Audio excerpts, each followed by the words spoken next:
With just 2 days left until the United States presidential elections, 61 million Americans have already cast their votes. Meanwhile, both the presidential candidates, Democrat Kamala Harris and Republican Donald Trump, dueled across the swing states, continuing to make their final pitches to the people of North Carolina.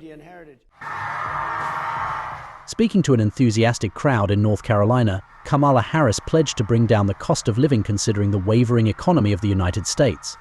And at the top of my list is bringing down the cost of living for you. That will be my focus every single day as president. I will give a middle-class tax cut to over 100 million Americans.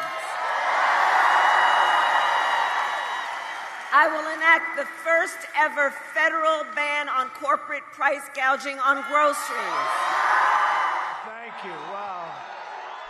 Trump, on the other hand, raked up immigration at the rally in Greensboro, North Carolina, saying he will keep the American communities for American citizens.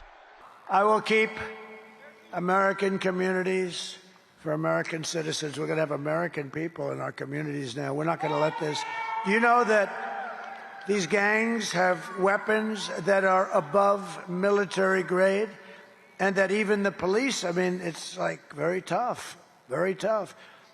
Kamala Harris also made a surprise appearance on the popular show, Saturday Night Live. She was accompanied by her mirror opposite, her longtime impersonator, Maya Rudolph. Belief in the promise of America. Harris even took a jibe at Trump at the show, referring to Trump briefly struggling to climb inside a rubbish truck earlier this week. And I'm just here to remind you, you got this. Because you can do something your opponent cannot do. You can open doors. Now, the Democratic presidential candidate Harris will head Lansing, Michigan, in the final 2 days of the election season. Pennsylvania, another key battleground, will be where Harris ends her streak of campaign rallies.